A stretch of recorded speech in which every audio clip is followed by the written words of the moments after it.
What does it take? What's, how do we build alliances? What's the difference between an alliance and a coalition? What's the ideology? What's the practices? What should be the main focus, the goal, and the direction of a people's party? And I guess just to boil down to, what is a people's party?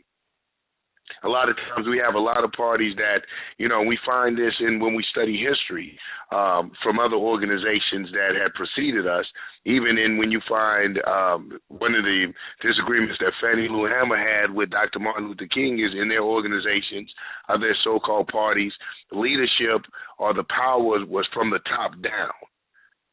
They believe that the top, the leaders, should have the power, almost forming like an elitist type of thing going on.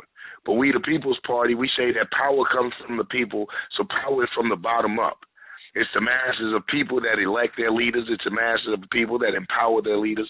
It's the masses of people, or if leaders is even a good word. We here at the New Black Panther Party, and I know down here in Atlanta, we prefer the word, that's why we say ministers, because we are ministers and we're administering to the people. We're here to serve the people. We're here to try to fill in the needs of the people where the people have needs and when they have those particular needs through not just physical services by creating programs and social services, but through educational programs, through political education, to let us know why we're in these predicaments that we're in, to let us know the strategy of the enemy and how they're coming against us. Why they're coming against us, when they're coming against us, and some of the tactics that they will even use coming against us. And this is why I say that we're privileged. At the People's Party, the New Black Panther Party, the People's Party, we're privileged to have a national chairman, a leader who has been through this, who has actually been a combatant in the war, in the revolution, in the Black Revolution or the African Revolution here on the shores of North America, and has been not just a casualty, but a victim of COINTELPRO, them coming against him, his workplace, his job place, his family, something I can attest to firsthand. So it's good to be able to have this type of leadership that recognizes some of the signs and the symptoms, that knows a lot of the tactics and the strategies that our enemy will use, and that can guide us through these tumultuous moments.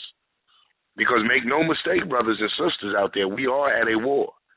And the only way that we will survive this war, the only way we will survive this onslaught, this continuous persecution that's coming at us, is unification, is to build this party. And not just party along the lines of like we see the Democratic and the Republican party in that sense, but a revolutionary party, a party in the sense that pushes and promotes a proper Black nationalist ideology so that we can go into bigger building, something that our national chairman speaks about a lot, which is building a society, a Black nationalist society. So we want to ask him a little bit about that. We want his enlightenment and touching in on that. Then our callers.